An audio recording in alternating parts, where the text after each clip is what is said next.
साद आ गया है। साथ ठीक है, सही है। साद मैं थोड़ा इन जनरल हल्का-फुल्का थोड़ा पर्सपेक्टिव में लाने के लिए, ताकि लोगों को कुछ चीज़ें समझ आ जाएँ। है तो एडवांस चीज़ें, मगर मैं ओवरऑल ऐसे ही आपको दे रिकॉर्ड हो रही है ना कॉल? जी, जी, रिकॉर्ड हो रही है। अच्छा, ठीक है।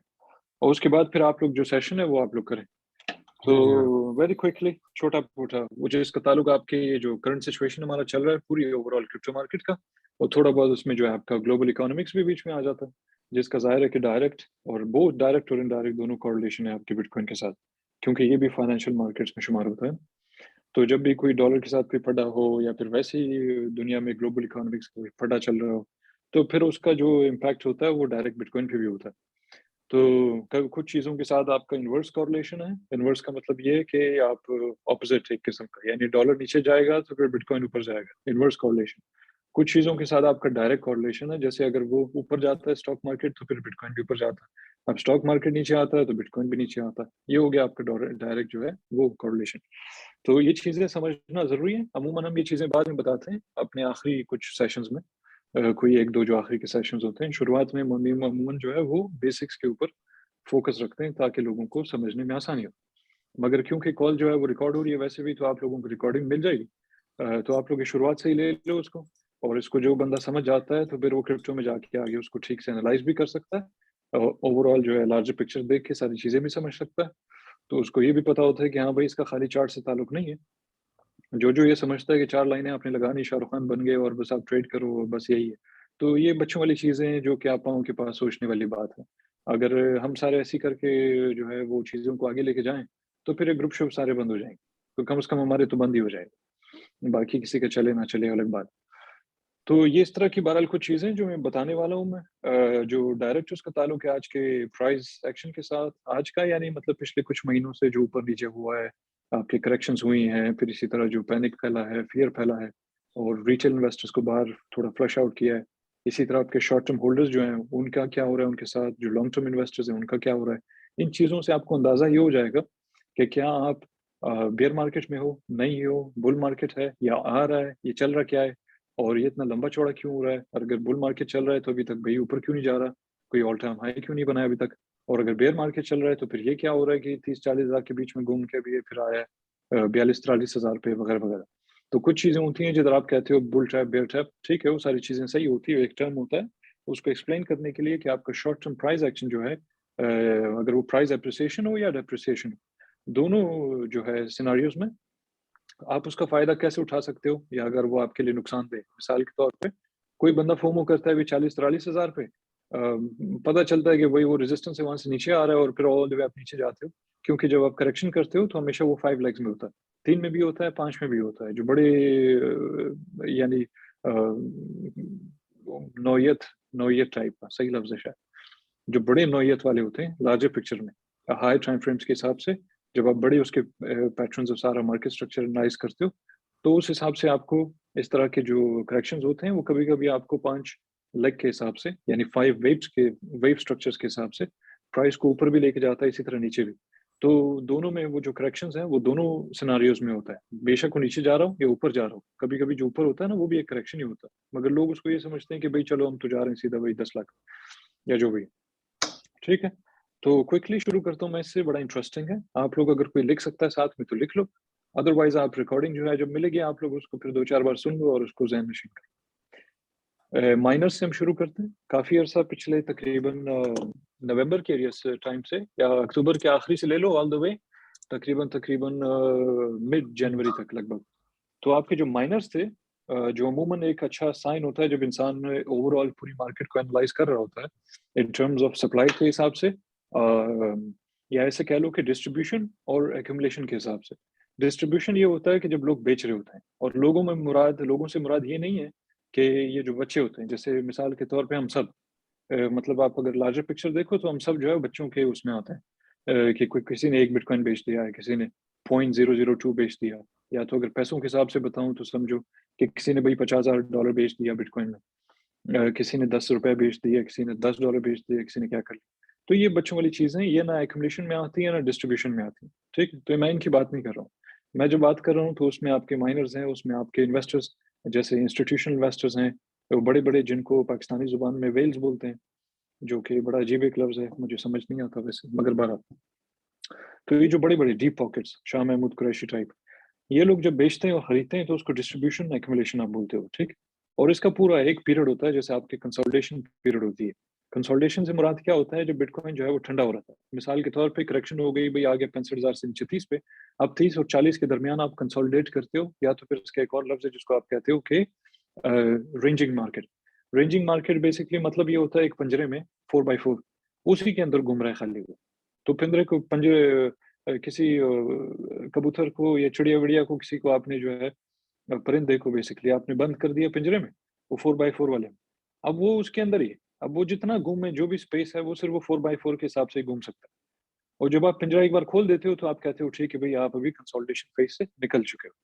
ठीक है? तो ये बड़ा आसान एक अंदाज़ था समझाने का, अगर लोगों को समझ आ गई। फिलहाल माइनस जो है वो आपके बहरहाल डिस्ट्रीब्यूशन फ़ेज़ में उनका काफ़ी एक हद तक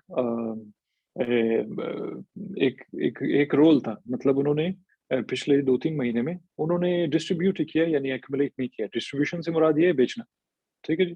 तो वो लोग अपना जो होल्डिंग्स था, काफ़ी हद तक उन्होंने अपनी होल्डिंग्स को बेचा है मार्केट में, उसको रिलीज़ कर दिया, एक्सचेंजेस के ऊपर बेच दिया, ठीक है? जिसकी वजह से टेम्परेरी आपकी सप्लाई ज़्यादा हो गई थी, एक। इसके साथ-साथ क्या हुआ कि जो चाइनीज़ इन्वेस्टर्स हैं, काफ़ी सारे उधर बड़े-बड़े जो चाइनीज़ इन्वेस्टर्स हैं, जिनका और चाइना से बहरहाल अ, वॉल्यूम भी जो है वो काफ़ी ज़्यादा आता था ओवरऑल क्रिप्टो में। तो खाली बिटकॉइन नहीं, बल्कि सारा पूरा मार्केट।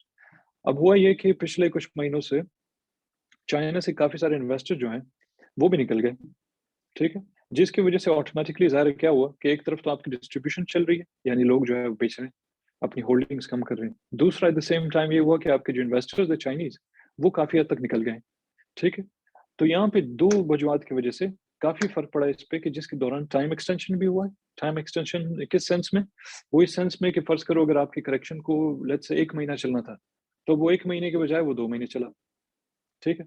तो ये होता है टाइम एक्सटेंशन इस लिहाज़ से। एक और चीज़ साथ में कि जब-जब मार्केट में इस तरह के बिटकॉइन यानी सप्लाई ज़्यादा होती होती जा रही है, बेशक वो 1, 2, 3 महीने के पीरियड के लिए हो, लंबा अरसा ना हो, तो उस दौरान होता क्या है कि काफ़ी सारा पैनिक जो है वो रिटेल इन्वेस्टर्स के अंदर फैल जाता है। अब रिटेलर्स कौन है? ये सारे छोटे-छोटे नन्हे-मुन्ने और बच्चे और ये वो सारे उसी कैटेगरी में आते हैं। जिनके पास $1000 है, जिनके पास कोई $50,000 है, जिनके पास कोई $1,00,000 है, 20,000 है, 10,000 है, 5,000 है, 20 है, 100 है, 150 है, जो भी। ये सारे जो है उसी कैटेगरी में आते हैं, नन्हे-मुन्ने बच्चों के। तो ये लोग जो है वो एकदम पैनिक में आ जाते हैं। क्यों? क्योंकि इनको कोई फाइनेंशियल एजुकेशन तो है नहीं, एक, समझ तो इनको आती नहीं कुछ। वो घुस जाते हैं बस ऐसे ही समझ के कि बस हम इसमें डालेंगे, सट्टा-वट्टा खेलेंगे, 20x लॉन्ग किया, चलो भई हम अमीर हो गए और फिर हम सीवीयू पे जाके डेट मारेंगे। तो ये इस मेंटालिटी से जो अक्सरियत लोग आते हैं ना, जवान लोग खास तौर पे, जो 30 साल की उम्र तक, 35 साल की उम्र तक मार्केट्स में, इनको कोई खास नॉलेज-वॉलेज नहीं होती, सिवाय इसके कि बस उन्होंने कोई पड़ोसी-वड़ोसी को किसी को देख लिया और यूट्यूब पे 2-4 लोगों से सुन लिया कुछ और वो फिर घुस जाते हैं। तो उनको समझ नहीं है पूरा कि ये सिस्टमैटिकली चलता कैसे है और डिज़ाइन कैसे हुआ है और फाइनेंशियल मार्केट्स का बेसिकली मतलब क्या होता है। वो बाकी चीज़ें तो हम छोड़ देते हैं ना कि उसका जो ग्लोबल इकोनॉमिक्स की मैं बात कर रहा हूँ, जिसका उसके साथ इम्पैक्ट होता है डायरेक्ट और इनडायरेक्ट। इसी तरह डॉलर और इंटरेस्ट रेट्स और वगैरह-वगैरह काफ़ी सारे पॉलिसीज़ हैं। फिर ओवरऑल जो एडॉप्शन है, अब वो एडॉप्शन कैसे होती है, कहाँ होती है, क्यों हो रही है, क्या हो रहा है, कहाँ तक हो गया है, मतलब क्या है उसका, उसका इम्पैक्ट क्या है, उसका फ़ायदा क्या है, नुकसान क्या है, हज़ार चीज़ें। तो ये सारी चीज़ें लोगों को समझ आती नहीं, सिवाय इसके कि बस सिग्नल-विग्नल और ये सारी चीज़ें करते हैं, ठीक है? अब क्योंकि उनको समझ नहीं है, इस वजह से होता क्या है कि वो जल्दी इमोशनल हो जाते हैं। यानी बिटकॉइन 2000 ऊपर गया, एकदम फोमो शुरू कि बस अब तो सब ऊपर जा रहा है, ओह! चलो पकड़ो ये वाला बेचो, ये करो या खरीदो फलाना। वो 2000 नीचे चले जाता है तो लोग डर जाते हैं, वो बेचना शुरू कर देते हैं कि भैया अरे! ये तो पता नहीं कहाँ जा रहा है अभी। यूट्यूब पे किसी ने बोला था वो भई $100 पे जा रहा है, चलो भई बेच दो नहीं तो $100 पे चला जाएगा। पता चलता है 5-6 दिन बाद जो है वो धड़ 5-10 हज़ार और ऊपर चले जाते हैं, ठीक है? तो यहाँ पे कहने का मकसद ये था कि जो बचे होते हैं, यानी रिटेलर्स, ये सारे जो है क्योंकि लैक ऑफ नॉलेज बहुत ज़्यादा है, इस वजह से फिर ये लोग अपने डिसीज़न्स जो है वो इमोशंस पे बेस्ड होते हैं, सारे। तो जब इनको अच्छा थोड़ा लगा, घुस गए फोमो करके, जब थोड़ा बुरा लगा हल्का-फुल्का, कोई भी करेक्शन हो या कोई पुल बैक हो इवन या कोई इवन रीटेस्ट हो, मिसाल के तौर पे बिटकॉइन गया वही 45,000 पे, अब अगर वो नीचे आता है रीटेस्ट करने अपने 40,000 41,000 वगैरह को, फॉर इंस्टेंस, तो लोग समझते हैं बस ये बस शुरू हो गया, बस ये गया पता नहीं कहाँ जाए, तो बेच देते हैं उसको। जबकि होता क्या है वो सिर्फ नीचे आता है कोई रीटेस्ट करके वापस ऊपर, ठीक है? तो ये सारी चीज़ें नहीं पता। अच्छा, अब ये लोग जो है बेचना शुरू कर देते हैं, जो इन्होंने किया पिछले 2-3 महीने में। चाइनीज़ इन्वेस्टर्स निकल गए, ज़ाहिर है कि बिटकॉइन की प्राइस जो है वो फिर नीचे आएगी, काफ़ी सारा पैसा निकला है मार्केट से। और आप मार्केट कैप भी देख सकते हो, उसको स्टडी भी कर सकते हो कि पिछले 2-3 महीने में जो पीक पे था जब बिटकॉइन 70,000, तो उस टाइम पे टोटल मार्केट कैप था, वो कितना था, ठीक है? और उसके बाद फिर आप देख लो कि जो आपका बिल्कुल बॉटम था मिसाल के तौर पे लेट्स से 30, 31, साढ़े 31, 32 जो भी था। उधर फिर आप जाके अगर देखो तो टोटल मार्केट कैप कितना था, तो आप उसमें सब्ट्रैक्ट कर लो कि पहले कितना था और फिर उस टाइम पे कितना था, पीक पे और बॉटम। तो आप उसको उसका डिफरेंस जो है आप निकाल लेते हो कि अच्छा खासा पैसा जो है निकल गया, ठीक है। दूसरा के साथ में फिर आपके जो माइनर्स थे, वो भी जो है अपनी होल्डिंग्स जो है वो कम कर रहे थे उसको। तो उस दौरान जो है वो एक्स्ट्रा सेल प्रेशर भी था, फिर पैनिक जो है फैल गया, फ़ियर फैल गया। तो ये सारी चीज़ें हुई, उसकी वजह से टाइम एक्सटेंशन हो गई, जिसकी वजह से लोग तंग आ गए कि भई यार हमने इसको लिया था फलाँ प्राइस पे कोई कोई भी कॉइन, यार अभी तो 1 महीना गुज़र गया, अभी ये तो ऊपर ही नहीं जा रहा। तो वो 10 बार आके वही सवाल पूछते हैं। अब वो चाहे हमारे ग्रुप में हो, चाहे किसी और ग्रुप में हो, वो मेंटालिटी तो बहरहाल एक ही है, तो वो दुनिया में कहीं भी हो, वो उसी किस्म के सवाल पूछते रहते हैं कि महीना गुज़र गया, ये हिल नहीं रहा, क्या ये ऊपर कभी जाएगा भी नहीं जाएगा? तो इस तरह की चीज़ें जो है इंसान के अंदर जगह ले लेती हैं, यानी आप इनसिक्योर हो जाते हो अपने पैसों को लेके, अपने पूरा फाइनेंशियल डिसीजंस बल्कि एक शोगली चीज़ है, इसको फाइनेंशियल डिसीजन बोलना भी नहीं चाहिए। तो उसकी वजह से भी टर्म एक्सटेंशन हो जाती है। अच्छा, अब क्या हुआ है, इसका उल्टा ले लेते हैं अभी कि ये तो था वो नेगेटिव एस्पेक्ट इसका जो कि हो गया है नवंबर से अभी तक या बल्कि मिड अक्टूबर ले लो आप और अभी तक तकरीबन। अभी शुरुआत हुई है इसकी कि माइनस जो है वो दोबारा घुस रहे हैं मार्केट में। मतलब क्या हुआ इसका कि जो होल्डिंग्स उन्होंने अपना रिलीज़ किया था, अब वो द वापस जो है वो एक्युमुलेशन फेज़ में घुस गए। अब ये ऐसी चीज़ें हैं कि मैं जब भी कोई पोस्ट करता हूँ फेसबुक पे या डिस्कॉर्ड पे या कहीं पे भी जो भी ट्विटर वगैरह जो भी प्लेटफ़ॉर्म हो, जब मैं वहाँ पे कहता हूँ लोगों को कि भई बहुत सारे मुख्तलिफ जो एस्पेक्ट्स हैं या फिर फैक्टर्स हैं जिसको आप अपना यू मतलब अकाउंट में लेके यानी उसको कंसिडर करके फिर आप पूरी मार्केट को एनालाइज़ करते हो। मैं कभी ज़िंदगी में मैंने सिवाय उसकी जो शुरुआत की थी मैंने जब आप लोगों के लेवल्स पे था बल्कि उससे भी शायद गया गुज़रा था। उस ज़माने में थोड़ा बहुत खाली चार्ट-वार्ट थोड़ा देखा था, समझ तो मुझे आती नहीं थी कि ये क्या है? ये लाइन कहाँ लगाई है लोगों ने, ये कैसे लगाऊँ मैं, ये करूँ, वो करूँ। वो उस ज़माने को छोड़ के उसके बाद अभी जो है मुझे साढ़े 6 साल हो गए हैं तकरीबन क्रिप्टो। तो समझो कि लेट्स से 8-10 महीने, मैक्सिमम 8-10 महीने, उसके बाद कभी भी मैंने चार्ट्स के ऊपर रिलाई किए, कभी नहीं किया। हमेशा एज़ अ फैक्टर या फिर उसको एज़ एन ऑप्शन इस्तेमाल ज़रूर किया। वो डिपेंड करता है ना, मिसाल के तौर पे आप कोई शॉर्ट टर्म ट्रेड करते हो, तो ज़ाहिर है आप चार्ट देखते हो। लेकिन जब मैं ओवरऑल मार्केट को एनालाइज़ करता हूँ, तो मैं चार्ट-वार्ट से ज़्यादा मेरा ताल्लुक नहीं, ठीक है? क्योंकि मुझे जो है मैं लॉन्ग टर्म इन्वेस्टर हूँ। अब लॉन्ग टर्म जो इन्वेस्टर बंदा होता है उसको ताल्लुक नहीं है इससे कि भई यार बिटकॉइन 20% नीचे आ गया, 25% नीचे आ गया। हम जैसे लोगों के लिए वो जन्नत है और हम बड़े खुश होते हैं इस चीज़ से कि वो 20, 30, 40, 50, 60, 70% नीचे आ जाए। हम उससे खुश होते हैं बनिस्बत इसके कि हम उससे डरें। बेशक हमारे पैसे लगे हों, बेशक हम लॉस में जा रहे हों, मगर हमें पता होता है कि भई हम लोग जो भी बेशक ये जो 70% नीचे गिरा है, ये हमारे लिए एक और ज़बरदस्त किस्म की अपॉर्च्युनिटी है, जो कि शायद आपको पता नहीं कल को मिले ना मिले। हम उसको इस तरह लेके फिर हम और ऐड करते हैं अपनी पोज़ीशंस पे और ये मेंटालिटी है एक, जो कि आप आहिस्ता-आहिस्ता वक़्त के साथ-साथ फाइनेंशियल मार्केट्स में जैसे-जैसे आपकी जो इल्म में इज़ाफ़ा होता है, तो आपके अंदर ऑटोमैटिकली वो कॉन्फिडेंस आ जाता है अपने ऊपर कि फिर आप डरते नहीं हो कि यार मैंने उधर 1 डेढ़ लाख, 2 लाख डॉलर लगाया हुआ है। अब वो जो है वो आके नीचे 80,000 पे पहुँच गया, 1,20,000 का नुकसान चल रहा है फिलहाल और भई ये मसला हो गया। तो हम जैसे लोग बिल्कुल उससे नहीं डरते, ठीक है? अच्छा, अब क्या हुआ है कि बहरहाल जो पॉज़िटिव चीज़ें हैं, वो है भई आपका जो माइनर्स है दोबारा घुस गए हैं। ये आम बातें या सॉरी ये आम ग्रुप्स में, बच्चों वाले ग्रुपों में या आम लोग जिनका ज़्यादा तजुर्बा नहीं है, वो कॉपी पेस्ट ग्रुप चला रहे हैं सब कुछ, तो ये कभी आपको बता नहीं सकते। अगर आप ये सारी चीज़ें सीख लेते हो, तो ट्विटर पे जो बैठे हैं ना कोई 95% ट्रेडर्स, उन सबको आप फ्रंट रन करो, ठीक है? ये मैं आप लोगों के फ़ायदे के लिए बोल रहा हूँ, अपने लिए नहीं। अगर ये सारी चीज़ें और ये फैक्टर्स अगर आप लोग समझ जाते हो कि जिससे फिर आप लोग मार्केट को एनालाइज़ कर सको, तो फिर आप चार्ट के ऊपर जो है वो आप कोई बंदर को बुलाओगे, उसको बोलोगे बनाना तुमने खाया, अभी तुम अपना सामान निकालो ज़रा, चार्ट के ऊपर आप वो फेंको, उसको उससे पेंट करो और फिर आप लोग उस दुनिया से निकल के एक और दुनिया में आते हो, जिधर सारा कुछ वहीं पे चलता है। तो मेन चीज़ें जो हैं सारी सीक्रेट आपको एक समझ लो कि एक किस्म की इन्फॉर्मेशन जो कि आम अमूमन आपको अवेलेबल बिल्कुल नहीं है। कोई बोलता भी नहीं है, ना इंसान को उसके बारे में कोई इल्हाम तो आता नहीं है अचानक से कि भई शायद ऐसे भी हो सकता है। तो ये उस तरह की इन्फॉर्मेशंस हैं जिधर अगर आप फ़ोकस करो, तो फिर आप ऑटोमैटिकली बड़े कन्विंस्ड हो जाते हो और इनसिक्योर नहीं होते हो अपने डिसीजंस को लेके या अपने पोर्टफोलियो को लेके, पैसों को लेके। आप खुश होते हो कि कोई मसला नहीं है, बेशक थोड़ा बहुत गंद चल रहा है मार्केट में, टाइम एक्सटेंशन हो रही है, जो भी हो रहा है, आप बिल्कुल सुकून से रहते हो। माइनर्स दोबारा घुसे हैं, एक्युमुलेशन चल रही है आपकी। इसी तरह जो है क्या नाम है साथ में हाँ, ये भूल गया मैं मेंशन करना कि ये मैनिपुलेशन टैक्टिक्स भी होते हैं, ठीक है? मैंने कई बार ये चीज़ें लोगों को समझाने की बड़ी कोशिश की है, लेकिन मसला ये है कि लोगों का जो वो जो आमिर खान की मूवी उन्होंने जब से देखी है ना शॉर्ट टर्म मेमोरी लॉस, उसके बाद से बड़ा मसला चल गया। तो 1 महीने के लिए याद तो रहता है उन लोगों को, उसके बाद फिर वो भूल जाते हैं। जबकि वो बड़ी अहम चीज़ें हैं जो कि आपको कभी नहीं भूलनी चाहिए। वो ये है कि पूरी की पूरी मार्केट जिस दिन से बनी आज तक और जब तक रहेगी, सारा का सारा time from A to Z, चाहे वो 20 साल रहे बिटकॉइन, चाहे 30 साल रहे, चाहे 8 साल रहे, चाहे जो भी, वो मैनिपुलेटेड है। पूरी की पूरी मार्केट मैनिपुलेटेड है, उसके पीछे वजह है जिसकी वजह से इसको लेके आए हैं।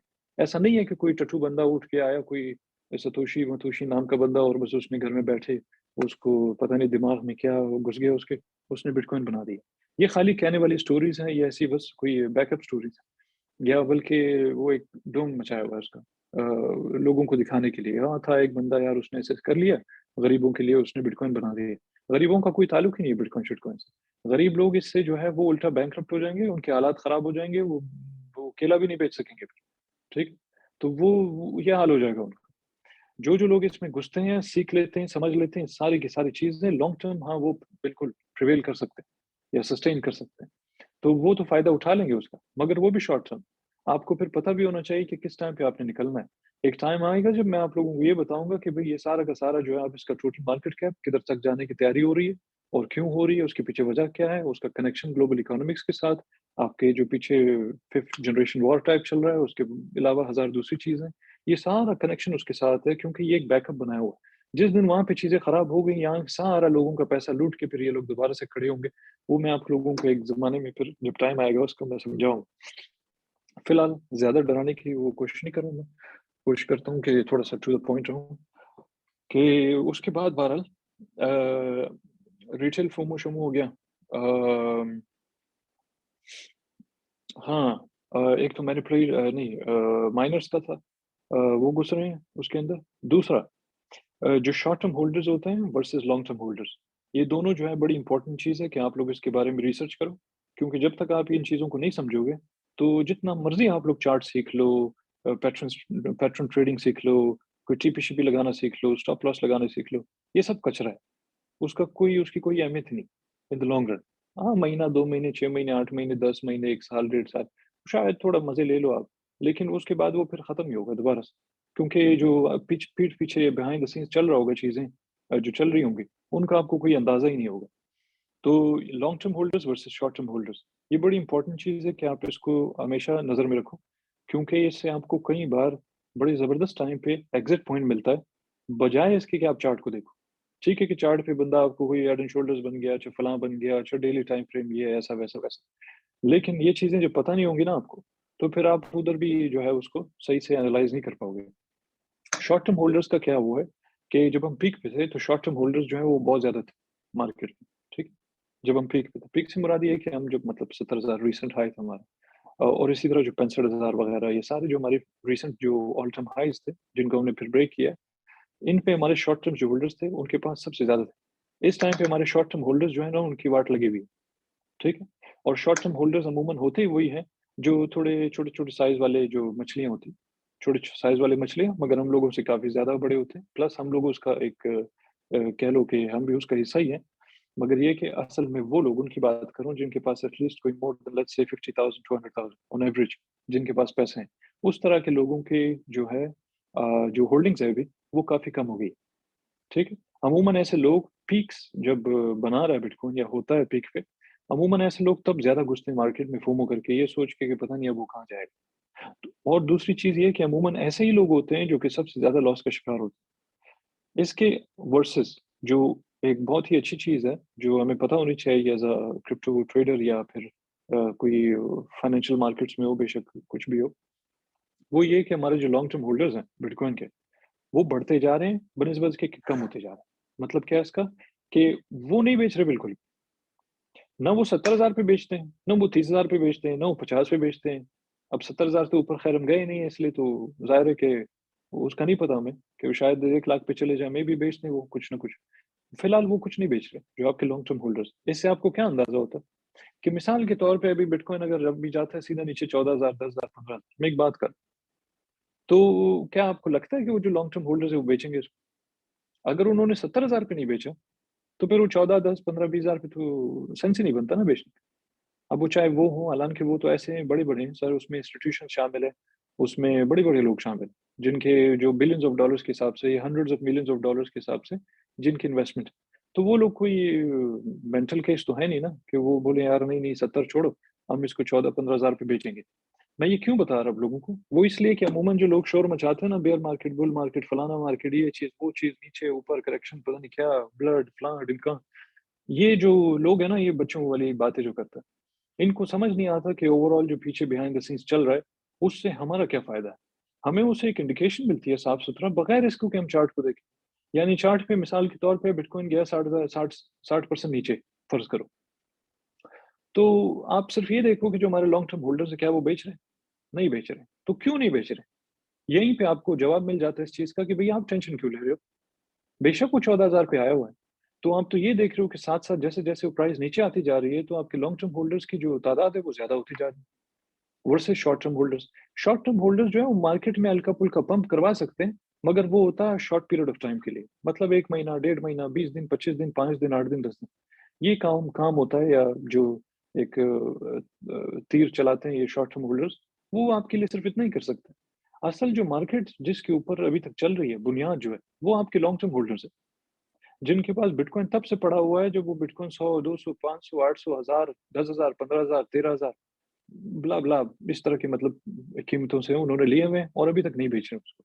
जब तक वो नहीं बेचते हैं तो आपको इस चीज़ का अंदाज़ा होना चाहिए कि भई बिटकॉइन का प्राइस टारगेट वो सिर्फ़ ये नहीं है कि आप 70,000 पे जाओ। ऑटोमैटिकली आपको अंदाज़ा हो जाता है इस चीज़ से कि बिटकॉइन की प्राइस जो है या पोटेंशियल प्राइस पोटेंशियल वो मे भी इतना है कि शायद वो लाख, डेढ़ लाख, 2 लाख, 3 लाख, 5 लाख, 10 लाख, 20 लाख, 1 मिलियन पता नहीं कितना उस पे चले जाए, ठीक है? वो आपको साथ-साथ पता लगता रहेगा जैसे-जैसे आप इसको ट्रैक करते जाओगे कि भई आपके लॉन्ग टर्म होल्डर्स की जो तादाद है क्या वो कम हो रही है या ज़्यादा हो रही है? अगर तो आप देखो कि हाँ, जो हमारे लॉन्ग टर्म की तादाद है, लॉन्ग टर्म होल्डर्स की तादाद कम होती जा रही है, इसका मतलब ये है कि आप लोग निकलो वहाँ से। तो उनके साथ-साथ आप भी निकलो, खत्म बात। बेशक चार्ट पे आप देखो बिटकॉइन 10% पंप किया है, 1 दिन में। अगर वो निकल रहे हैं, आप भी निकलो। भूल जाओ इसको कि वो पंप किया है, क्योंकि वो सब फालतू है, क्योंकि मार्केट चलाने वाले जो लोग हैं, वो है ही वही। तो आप उन्हीं के साथ चलाओ, अपने आप को जो है अपना पूरा स्ट्रैटेजी बनाते हो, उन्हीं के गिर्द बनाओ कि वो जो कर रहे हैं, आप भी वही करो। जो वो नहीं कर रहे हैं, आप भी नहीं करो। खत्म स्टोरी। वो अलग बात है कि आप शॉर्ट टर्म ट्रेड करते हो, ठीक है?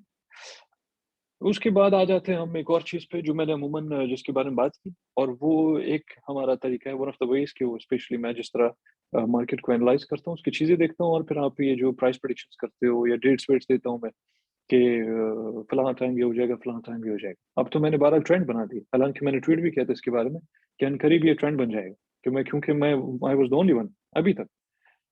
ये जो डेट्स-वेट्स देता हूँ मैं कि फलाना टाइम पे ये हो जाएगा, ये मैंने पूरे 1 से डेढ़ साल पहले शुरू किया है। कोई बंदा कोई आज तक मिला ही नहीं है, ना है, ना मिल सकता, जो कि इस तरह की डेट्स दी हों, उसकी कोई हिस्ट्री है, नहीं है। आजकल लोगों ने शुरू किया है, वो हमारा हमसाया एक ग्रुप है, वो और कुछ बचा नहीं है उसके पास, अब वो डेट्स देना वो भी शुरू हो गए। क्योंकि बड़ी एक इम्प्रेसिव चीज़ होती है ना कि आप किसी को बोलो 10 दिन पहले, 15 दिन पहले, 20 दिन पहले कि भई यार फलाँ फरवरी को या फलाँ मार्च को या फलाँ जनवरी को प्राइस या बिटकॉइन पंप करेगा या आई मीन पूरी क्रिप्टो मार्केट जो है वो पंप करेगी। तो ये बड़ी इंटरेस्टिंग और इम्प्रेसिव चीज़ होती है कि जब लोग देखते हैं कि आपको 15-20 दिन पहले कैसे पता चली? कभी-कभी 2 महीने पहले बताता हूँ। 6 सितंबर 2021 को जो ड्रॉप हुआ था 6-7 को 13-14,000 गालिबन नीचे गिरा था बिटकॉइन। उसके बारे में मैंने जून-जुलाई में बताया हुआ था कि 6 सितंबर को all the way up to 9 सितंबर की पता नहीं 10 सितंबर आप इस दौरान ख़्याल करो एक क्रैश होने वाला है। अब 14,000 नीचे आना अचानक एक दिन में तो ये बड़ा क्रैश होता है। तो इसके बारे में 2 महीने पहले बताया था और पोस्ट-वोस्ट पड़े हुए हैं सारे मेरे तो डिस्कॉर्ड में, फेसबुक पे पड़े हुए हैं, ट्विटर पे पड़े हुए हैं, हर तरफ। तो बहरहाल आजकल वो ट्रेंड बन गया। Anyways back to the point कि आपका जो एल्गोरिथमिक स्ट्रक्चर होता है, एक होता है मार्केट स्ट्रक्चर। जो मार्केट स्ट्रक्चर होता है वो ऐसे कि वो 2 चीज़ों पे कायम होता है, एक डेली और एक वीकली। जब आप अमूमन लोग डेली को देखते हैं, वीकली को छोड़ देते हैं, क्योंकि ज़्यादातर लोग जो है वो इतने हाई टाइम फ्रेम्स के ऊपर देखते नहीं, सिवाय उनके जो एक्सपीरियंस ट्रेडर्स हैं, जो काफ़ी अरसे से ये सारा काम कर रहे हैं, उनको अंदाज़ा होता है, वो मंथली भी देखते हैं, ईयरली भी देखते हैं। लेकिन अमूमन जो नॉर्मल कोई ट्रेडर होता है और कोई कम एक्सपीरियंस का, वो डेली सिर्फ देखता है और उसी की बिना पे फिर वो अपना मार्केट स्ट्रक्चर को एनालाइज़ करता है, जिधर इंसान काफ़ी गलतियाँ कर सकता है। तो जब तक आपका मार्केट स्ट्रक्चर जो है वो इंटैक्ट है, सब सेट चल रहा है, तब तक आपका जो पूरा मार्केट साइकिल का फ़र्ज़ करो 2 स्टेजेस हैं, एक बेयर मार्केट, एक बुल मार्केट।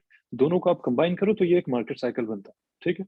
तो जो आपका मार्केट साइकिल वाला चल रहा होता है, चाहे वो स्टेज 1 का हो, जो कि बुल मार्केट और स्टेज 2 जो कि बेयर मार्केट। तो तब तक आप उसी बायस में होते हो कि हाँ भाई, हमारा जो मार्केट है अभी तक फिर भी बेशक नीचे आ रही है, लेकिन ये ओवरऑल हमारा बुल मार्केट चल रहा है, क्योंकि हमारा जो मार्केट स्ट्रक्चर है वो both on the daily and the weekly time frames वो ब्रेक नहीं हुआ अभी तक। इसी तरह जो है एल्गोरिथमिक स्ट्रक्चर होता है, जैसे कि बैंकों में इनका जो सिस्टम चलता है, वो पूरा एल्गोरिथमिक स्ट्रक्चर के ऊपर चलता है, या उसकी जो जो सिस्टम बनाया होता है, बिल्कुल वही चीज़ इधर इम्प्लीमेंट की हुई है, जिसके थ्रू फिर ये लोग पूरी मार्केट को मैनिपुलेट करते हैं।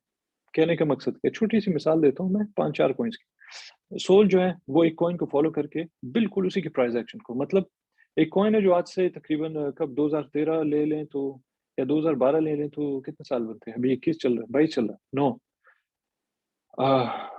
10 10 साल पहले एक कॉइन आया, ठीक है?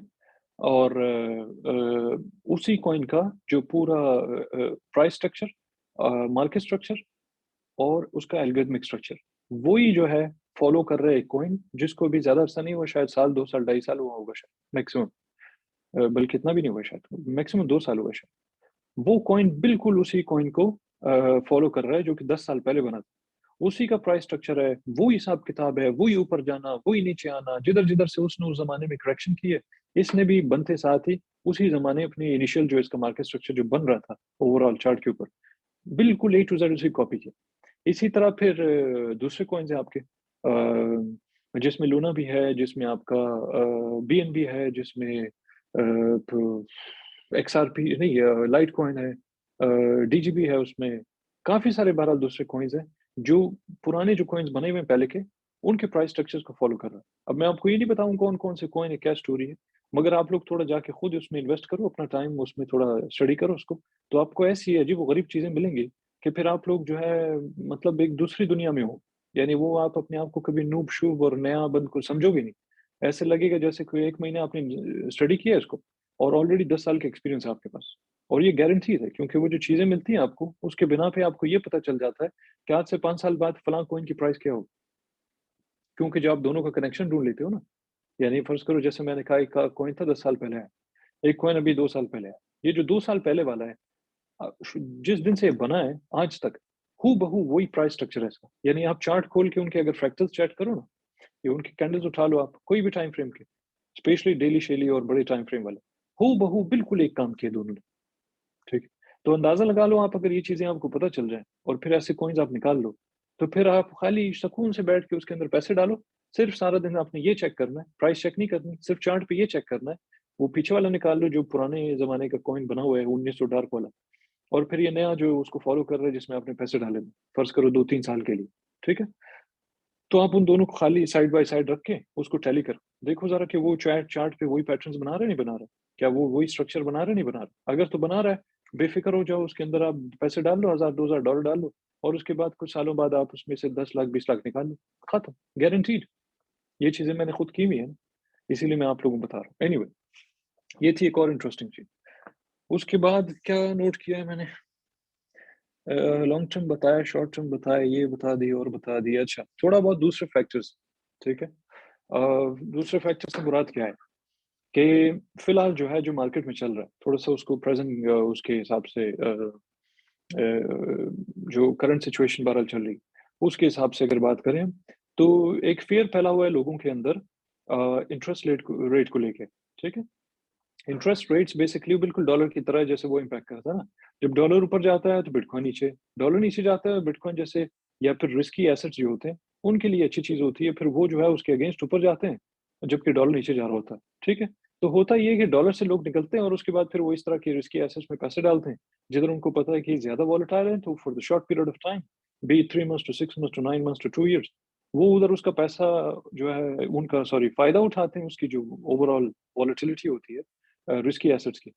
और उसके बाद जब वो देखते हैं कि अच्छा डॉलर जो है वर्सेस क्रिप्टो या वर्सेस कोई और मार्केट अगर स्ट्रेंथन कर रहा है, तो फिर यहाँ से पैसा निकाल के दरअसल वापस डॉलर में डालते हैं। इस तरह होता क्या है कि ये जो बड़े-बड़े इंस्टीट्यूशंस वगैरह बैठे हुए हैं, क्योंकि ये तो कभी नहीं चाहेंगे ना मुफ्त में कि इनके पास बिलियंस ऑफ डॉलर्स या hundreds of millions of dollars पड़े हुए हैं और वो खामखा जो मुफ्त में नीचे जाएँ या उसकी जो करेंसी है वो डीवैल्यू हो रही है, तो मुफ्त में वो उनका नुकसान है बैठे-बैठे। तो ये तो इस तरह नहीं करते ना, ये तो दुनिया चलाने वाले लोग हैं, ये कोई रेडी तो चलाते नहीं हैं। तो होशियार लोग हैं एकदम से अपना पैसा इधर-उधर हिला देते हैं, इधर फेंको, उधर फेंको, उधर फेंको, उधर फेंको। जब अचानक से आप देखो कि इस तरह के जो वाक़यात हुए हैं, तो जब इंस्टीट्यूशंस घुसते हैं, अमूमन देखो अचानक से बहुत ज़्यादा पैसा आ जाता है, ठीक है? ये जो बहुत ज़्यादा पैसा आ जाता है, तो कहाँ से आता है? हमेशा उसका कनेक्शन जो है क्रिप्टो से बाहर जाके आप ढूँढते हो। क्रिप्टो के अंदर उसका कोई कनेक्शन नहीं मिलता। वो कोई भी इस तरह पैसे अचानक नहीं डालता बिटकॉइन-शिटकॉइन में या कोई दूसरे शिटकॉइन में, कि भई बड़ी ज़बरदस्त प्रोजेक्ट बनाया है यार इसने, आओ चलो डाल दो $2 बिलियन। नो, वो जो है इसके अंदर इस वज़ह से पैसे नहीं डालते। अमूमन जब ज़्यादा पैसे अचानक आते हैं, पॉइंट टू बी नोटेड, ऐसा नहीं कि 1 साल लग गया और 2 बिलियन आ गए, तो वो तो नॉर्मल है, तो इस तरह तो वो करते हैं। वो स्टेक भी करते हैं उसको और बैंक्स में आप पैसे डालोगे, उसको फिक्स्ड डिपॉज़िट करो तो आपको क्या मिलता है 1 साल में? 1 साल में वो बहुत छोटा-सा कोई परसेंटेज आपको मिलता है। कोई फ़र्ज़ करो $1 बिलियन डाल दिया किसी ने, क्या कमा लेगा वो? वही काम अगर वो कोई कॉइन लेके डिफ़ाई-शिफ़ाई में, जो सीज़न उसका चला था बड़े अरसे, अगर उसमें वो डाल दे कोई $1 बिलियन, उसको स्टेक कर दो, तो वो तो साल तो छोड़ो, वो तो हर महीने ठीक-ठाक पैसे कमा रहा होगा, जो कि बैंक 1 साल में देता है, वो 1 महीने में कमाएगा। तो आप सोचो कि 12 साल में जो बैंक उसको पैसे देगा, वो वो जो है 1 महीने में 1 साल में वो उतना कमा लेगा जो बैंक उसको 12 साल में दे रहा है, ठीक है?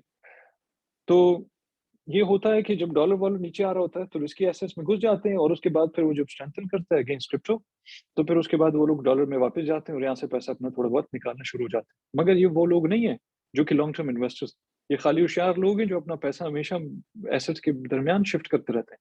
जैसे हम लोग कोई स्विंग ट्रेड करते हैं या फिर डे ट्रेडिंग करते हैं, तो हम भी मुख्तलिफ कॉइन्स में घुसते हैं। अच्छा लूना उठा लिया, हाँ भाई $5 ऊपर गया, चलो बेच दो इसको। हाँ भाई 500% प्रॉफिट हो गया, फ्यूचर लगाया 20x। फिर हम लोग उसके बाद दूसरे कॉइन में जाते हैं, इस तरह तीसरे में। तो बारी-बारी हम अपना फ़ायदा ढूँढते हैं, मगर हम एक ही स्पेसिफिक मार्केट में ढूँढते हैं। ये जो लोग होते हैं, ये अपने एक ही मार्केट में नहीं घुसे होते। ये गोल्ड में बैठे हैं, सिल्वर में बैठे हैं, गवर्नमेंट बॉन्ड्स में बैठे हैं, डॉलर में बैठे हैं, रियल एस्टेट का काम करते हैं, हज़ार दूसरी चीज़ें ये लोग कर रहे होते हैं। तो ये सब में घुसते हैं, ठीक है? अब अ, ओए होए होए होए! और क्या है?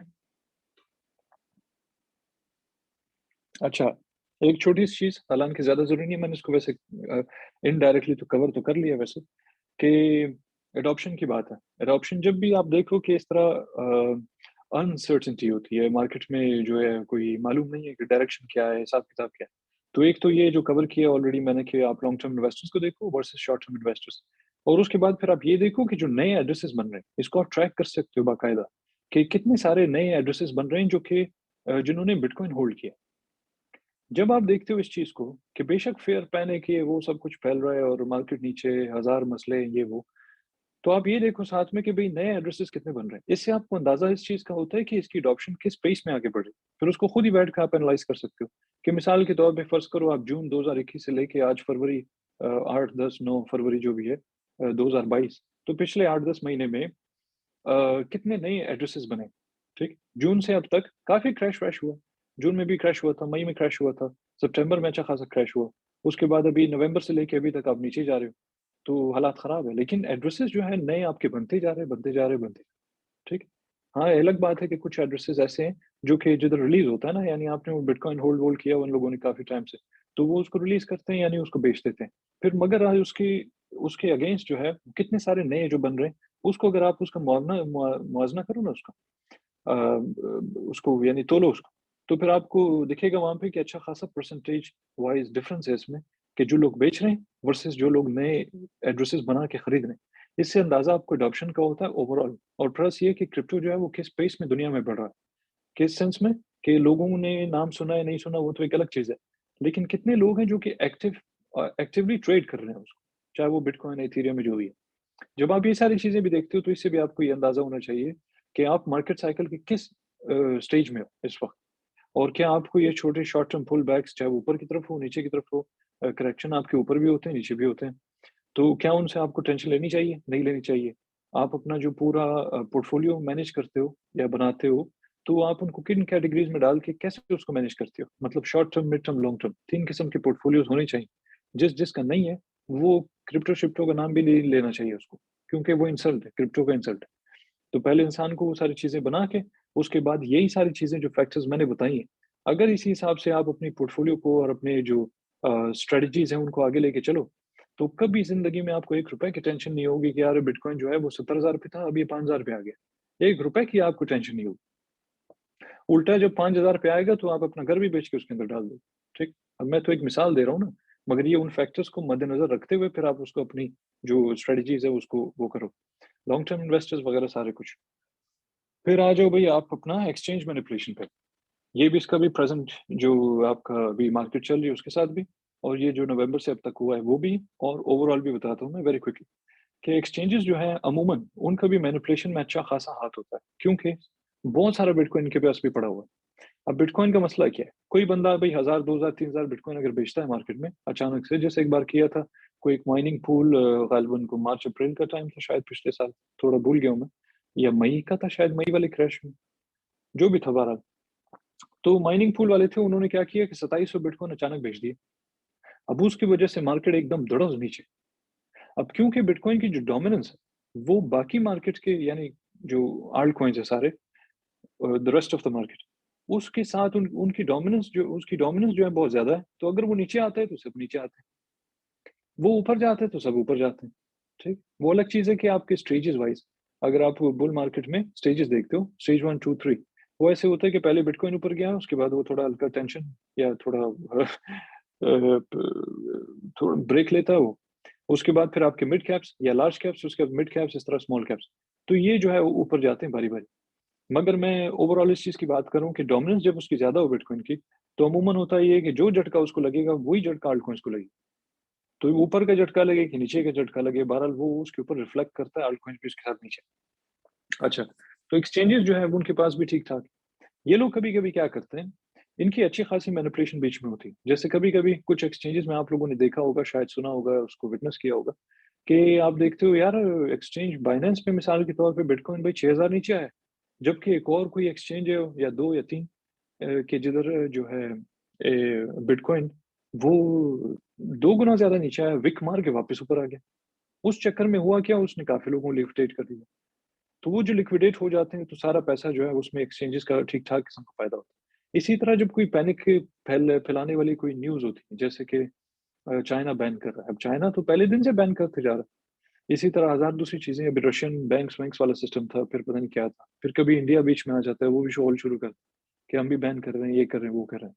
बाद में फिर कहते हैं अच्छा नहीं कर रहे, फिर कहते हैं अच्छा अभी तो हम टैक्स वाला लेके आए हैं, रेगुलेट कर रहे हैं, ये वो। तो इन चीज़ों से होता क्या है कि ठीक-ठाक पैनिक फैल जाती है, जिसका फ़ायदा आपके लॉन्ग टर्म इन्वेस्टर्स उठाते हैं। जब पैनिक हो मार्केट में और मार्केट नीचे गिरती है, तो कौन बेचता है? वही छोटे-छोटे बच्चे बेचते हैं। खरीदता कौन है? वो बड़े-बड़े जिन्होंने पहले से एक ज़माने से खरीदा हुआ है, वो लोग बेचते ही नहीं है, वो खरीदते जा रहे हैं। क्योंकि इनका जो मेन मकसद है, याद रहे, बिटकॉइन इसलिए नहीं बनाया गया कि आप लोगों को कोई अमीर-शमीर करे या कुछ पता नहीं क्या करे। बीच-बीच में हो तो जाएँगे, काफ़ी सारे लोग हो जाएँगे, मगर ओवरऑल जितने लोगों की वाट्स लगेगी उससे 10 गुना, 20 बल्कि 100 गुना कम लोग अमीर होंगे। यानी 100 गुना लोगों से ज़्यादा जो है फ़र्ज़ करो अगर कोई 20 लोग अमीर होते हैं ना, तो फिर समझो कि 2000 लोग गरीब हों, फिर वो 20 लोग अमीर होता है, ठीक? तो मेरे कहने का ये मकसद है। ओवरऑल उनका मकसद यही है कि आप लोगों को लूटना है, ये नहीं है कि आप लोगों को पैसे देने हैं। और उसके लिए पूरी की पूरी मार्केट जो उनके हाथ में होनी चाहिए, जो कि हाथ से थोड़ी बहुत निकल रही है। अब मैं फिर किसी और कॉल पे समझाऊँगा कि उनके हाथ से कैसे निकल रही है, क्योंकि उन्होंने कभी सोचा ही नहीं था कि अभी हम ये बड़ा जो बनाएँगे, उसके बाद तो फिर मेटावर्स आएगा, फलाना आएगा, पता नहीं क्या आएगा, तो ये आएगा, वो आएगा, वो डिफाई आ जाएगा, फिर ये इतना लंबा-चौड़ा हो जाएगा, ये तो वैसा-वैसा हो जाएगा। उसकी वजह से फिर मैनिपुलेशन करना बड़ा मुश्किल है। जब उसकी मार्केट कैप ज़्यादा बढ़ती जाएगी, तो मैनिपुलेशन भी बड़ा मुश्किल हो जाएगा। हज़ार चीज़ें बहरहाल वो अगली कॉल पे मगर तो एक्सचेंजेस जो है वो उस न्यूज़ का भी फ़ायदा उठाते हैं, जिधर वो भी खुद भी बीच में उसको थोड़ा और गिरवाते हैं ताकि आप लोगों की थोड़ी हल्की-फुल्की और वाट लग जाए, जिसमें फिर उनका फ़ायदा, ठीक है?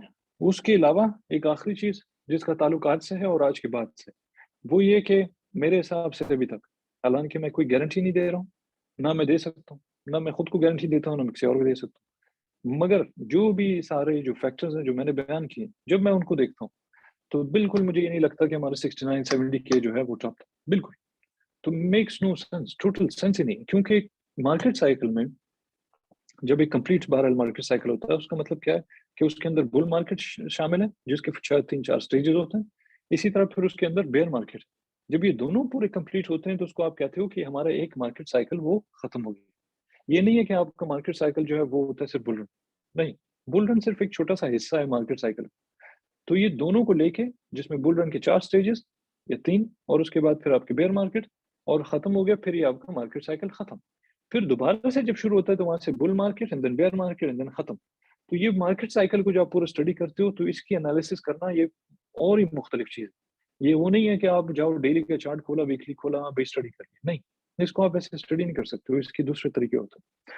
तो जब मैं इसको देखता हूँ, प्लस मैं वो दूसरे जो बहरहाल फैक्टर सारे बयान कर दिए उनको देखता हूँ, तो मुझे नहीं लगता बिल्कुल भी कि अभी तक हम लोग अपने बाइंग क्लाइमेक्स पे गए।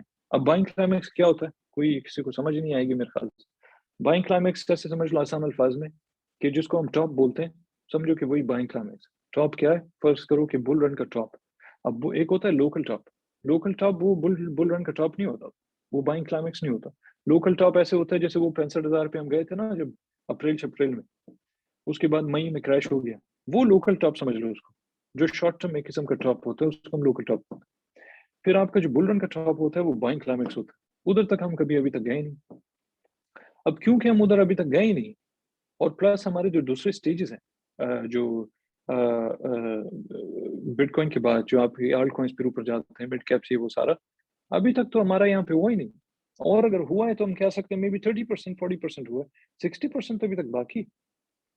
तो इस दौरान जो है इंसान बड़ा कंफ्यूज होता है कि इतना टाइम गुजर गया है और अभी तक हम टॉप पे नहीं पहुंचे, तो फिर ये क्या चल रहा है। तो ये चीज है जो मैंने जनवरी, फरवरी, मार्च, अप्रैल, मई, जून, जुलाई, अगस्त, पूरा हर एक महीना जो पिछले साल का था, उस सब में मैंने लोगों को बताया। मेरे काफी सारे रिकॉर्डिंग्स पड़े हुए यूट्यूब पे पिछले साल के, कि भाई आप लोगों को इतना ये लोग सताएंगे, दिमाग खराब करेंगे, टेंशन देंगे, वाट लगाएंगे, पिछवाड़ी लाल करेंगे, फिर जाके आपको पैसे मिलेंगे।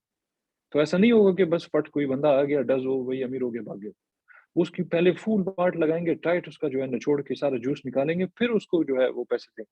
तो वो भी वो लोग जो सरवाइव कर सकते। ठीक, कहने का मकसद क्या था। साथ में फिर ये भी ज़ाहिर है, हजार बार कहा मैंने कि जो है टाइम एक्सटेंशन ही होती जा रही है, क्योंकि वो तो हमने पहले से स्पॉट कर लिया था ना। अब जो बंदा ज़ाहिर है 6 साढ़े 6 साल जिसने गुजार लिया इस मार्केट में, तो उसके लिए तो निस्बतन आसान होता है कि वो उसको सेंस करे, समझ ले, देख ले, एनालाइज कर ले कि भाई यहाँ पे तुम्हारा मार्केट साइकिल वो एक्सटेंड होते जा रहा है। मतलब ये है कि फर्ज करो अगर उसको खत्म होना था नवंबर 2020 या 21 में, या तो दिसंबर 2021 में, तो भाई वो अभी खत्म नहीं होगा। इसका मतलब ये हुआ कि जितना पीरियड आपने मिस किया है इन टर्म्स ऑफ आपका जो प्राइस अप्रिसिएशन होनी चाहिए थी जिस पेस के साथ, और जिस टाइम के साथ जो कि हिस्टोरिकली चलती है मार्केट साइकिल में, तो ये तो फर्ज करो उससे भाई आप 100 दिन, 150 दिन, 200 दिन पीछे हो। इसका मतलब क्या हुआ कि आपको 100, 150, 200 दिन एक्स्ट्रा मिल गए, जिस दौरान शायद और भी थोड़ा फटा हो, लेकिन इवेंचुअली जो है आखिरी 20-30 दिनों में वहां पे आपका टॉप होगा। जब भी ब्लो ऑफ टॉप होता है ना, तो वो ऐसा होता है कि अमूमन आप अच्छा खासा दड़स पिछले, यानी जो let's say the last 10 days, market cycle का टॉप होने से लास्ट 10 दिन पहले, बुल रन में सॉरी, वहां पे बिटकॉइन, अगर हिस्टोरिकली देखा जाए उसको, आप चले जाओ 2012 में, 13 में, 14 में, 15, 16, 17, हर एक साल आप देखो, और स्पेशली बुल रन वाले जो 16, 17 एंड देन 13, 14 देख लो, और उसके बाद फिर आप ये इधर आ जाओ अपना, ये जो भी चल रहा है, तो आप इसको अगर स्टडी करो, तो इस हिसाब से जो परसेंटेज वाइज आप 10 दिन में ऊपर जाते हो ना, इतना शायद कि आप कभी कभी पूरे 6 महीने में ऊपर नहीं जाते, कभी 4 महीने में ऊपर नहीं जाते, जो 10 दिन में आप जाते हो, ऐसे शूट करते हो, सीधा वर्टिकल एक्सप्लोजन मारते हो, बूफ, और फिर वहां पे आपका टॉप होता है। ऐसा कुछ भी नहीं हुआ अभी तक। ठीक, और वैसे भी स्ट्रक्चर वाइज तो अभी तक नहीं हुआ। बाकी अगर होता, जाहिर है कि हमारे काफी सारे जो लॉन्ग टर्म होल्डर्स हैं, उनमें से काफी सारे जो वॉलेट्स हैं वो खाली हो जाते हैं, या खाली नहीं होते तो कम से कम से कोई 30, 40, 50, 60% तो बेच देते ना। 1 रुपया नहीं बेचा है, कुछ भी नहीं किया। ठीक, और हाँ, ओवरऑल क्या हो रहा है जो मैं अभी बता देता हूँ, हालांकि अगले कॉल के लिए सोचा था मैं, वो ये है कि जो हमारा मार्केट साइकिल है ना, इसको ये लोग एक्सटेंड कर रहे हैं, पूरा एक साइकिल अलग बना रहे हैं। क्यों? क्योंकि इन लोगों को पता चल गया है कि इनकी जो मैनिपुलेशन है वो थोड़ी निस्बतन आसान होगी लोगों को प्रिडिक्ट करने के लिए। अगर मेरे जैसा यहाँ पे कर सकता है, या मेरे जैसे कुछ और 10-20 लोग अगर वो समझ सकते हैं इस चीज को, तो इसका मतलब क्या हुआ कि कल को तो 100-200 लोग समझ जाएंगे, फिर 1000-2000 लोग समझ जाएंगे, फिर 1 लाख 2 लाख लोग समझ जाएंगे।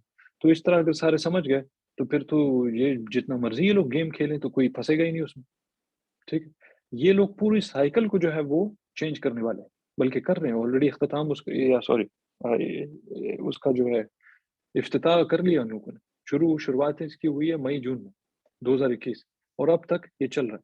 ये पूरी साइकिल जो है ना वो चेंज हो रही है, पूरी साइकिल। तो आपका जो मार्केट साइकिल का टाइम पीरियड है वो चेंज, जो प्राइस एक्शन है वो चेंज, जो स्ट्रक्चर है वो चेंज। ओवरऑल मैं मार्केट स्ट्रक्चर की बात कर रहा हूँ, खाली या कोई वैसे प्राइस की स्ट्रक्चर की बात नहीं कर। तो वो चेंज, उसके अलावा जो है हजार और चीजें, वो सारा का सारा ये लोग बदल रहे हैं, जिसका पूरा नतीजा जो आपको जब देखने को मिलेगा, वो मे भी 2022 के एंड पे मिलेगा, या तो 2023 के मिड पे। वहां पे जो आपको फिर समझ आएगी कि भाई हिस्टोरिकली अगर आप जाके स्टडी करो, तो ना आपके फ्रैक्टल्स मैच कर रहे हैं अचानक से 10 साल बाद या 11 साल बाद, ना आपके फ्रैक्टल्स मैच कर रहे हैं, ना प्राइस स्ट्रक्चर मैच कर रहा है, कुछ भी मैच नहीं कर रहा है, परसेंटेज वाइज करेक्शन मैच नहीं कर रहे, सब कुछ बदल जाएगा। मैं आज बता रहा हूँ इसको, जैसे उस जमाने में शुरुआत में कहा था 2021 के शुरुआत में, और इसी तरह अभी इस 2022 की शुरुआत में कह रहा हूँ, जो कि फिर आपको अगले साल या साल के आखिर में जाके फिर समझ आएगा कि भाई वाकई ये तो सारा कुछ ही बदल गया। ठीक है जी। अब मैं थक गया हूँ भाई, आप लोग अगर सवाल है तो आनस भाई से पूछो।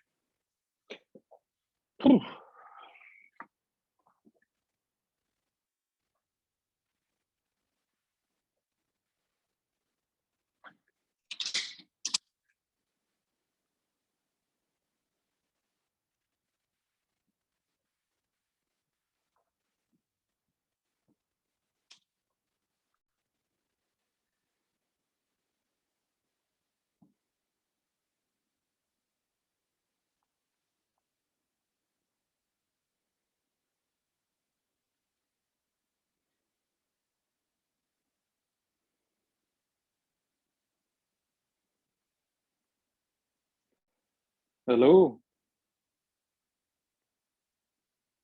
किधर चले गए भाई?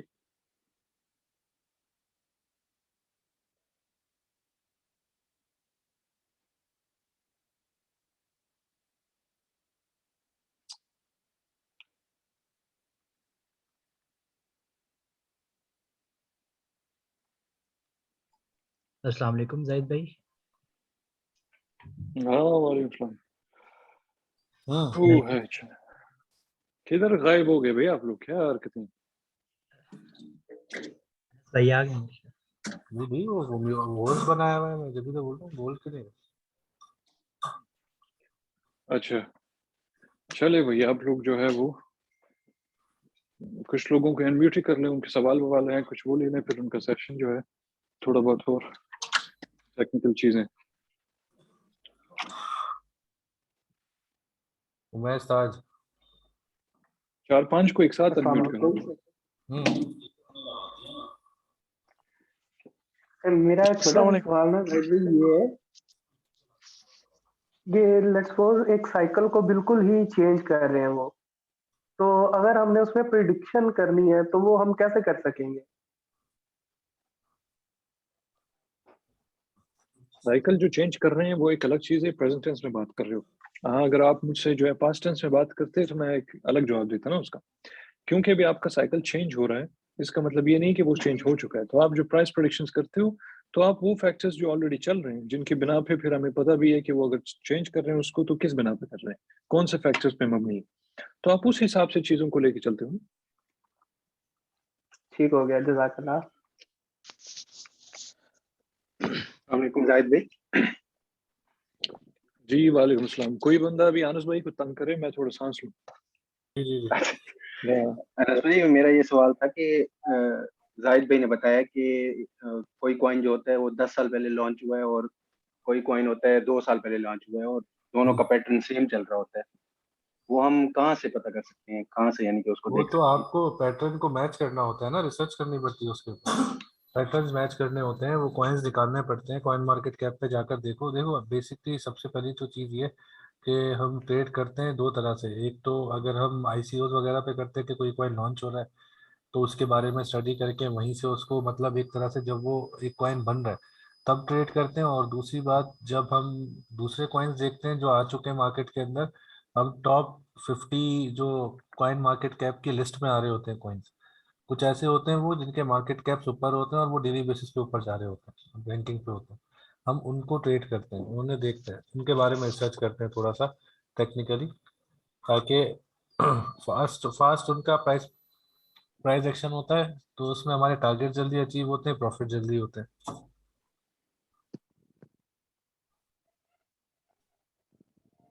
और कौन है, क्या हुआ, बोले जी भाई? एक अनस दो आखिरी सवाल ले लें और उसके बाद फिर आप लोग उसका सेशन करें। जी बिल्कुल, बोले अदनान। अस्सलाम वालेकुम वालेकुम सलाम। जाहिद भाई। बस हमने तो बहुत सीख लिया, पर बात तो अच्छी आपको अच्छी लगी या नहीं, पर हम तो वेट कर रहे हैं वो फ्यूचर सिग्नल नहीं जो आप दिए थे बैंड का, वो सेशन कब आएगा? फ्यूचर सिग्नल बैंड कर दिया, वो सेशन कब आएगा? वो सीजन कब आएगा? वो आएगा इंशाल्लाह कोई 15-20 साल में। टेंशन नहीं ओहो, लें आप। हाँ हाँ हाँ, तब तक मेरे बच्चे बड़े हो जाएंगे। ठीक है।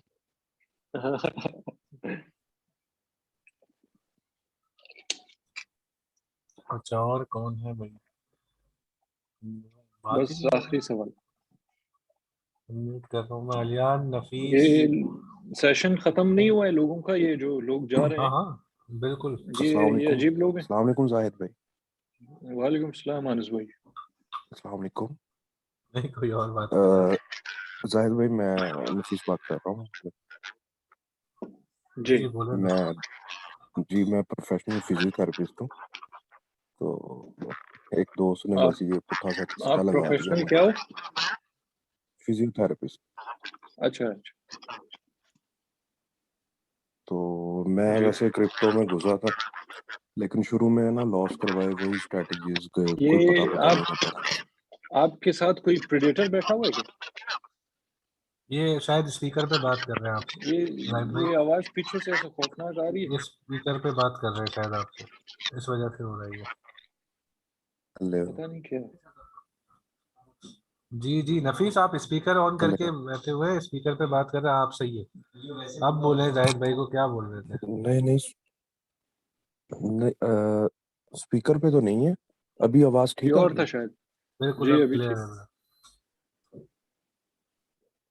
जाहिद भाई अभी आ रही है आवाज? जी जी आ रही आ रही। अच्छा जाहिद भाई, मैंने जो शुरू में तो लॉस करवाया कुछ $700-800 का, ना मैंने इतना इन्वेस्ट इन्वेस्ट किया था इसमें। सही है। जी तो उसके बाद ना मैंने एक स्ट्रेटजी बनाई कि मुझे कॉइन पसंद था, लिंक कॉइन। तो उसको मैंने जितने वो हर डॉलर नीचे गया ना, मैंने उसको वहां पे एक्यूमुलेट किया, हत्ता कि मैंने उसको 14-15 तक भी बाय किया हुआ है। हम्म, तो मेरी बाइंग जो इसकी स्टार्ट हुई थी वो मैंने 40 से करनी शुरू की थी और मैंने 14 तक इसको बाय किया हुआ था। मुझे अब पता नहीं, कोई उम्मीद नहीं नजर आ रही थी कि ये अब बीच में ही फिर रहा है, ना ऊपर जा रहा है ना नीचे आ रहा है। अब इसका क्या किया, जो आपने ये बात बताई थी कि आप चार्ट पैटर्न जो है, जो अच्छे कॉइन, जो बड़े वाले कॉइन, उनके साथ इसको रिलेट करो, तो क्या ये स्ट्रेटजी इसके ऊपर अप्लाई होती है? जी अनस भाई।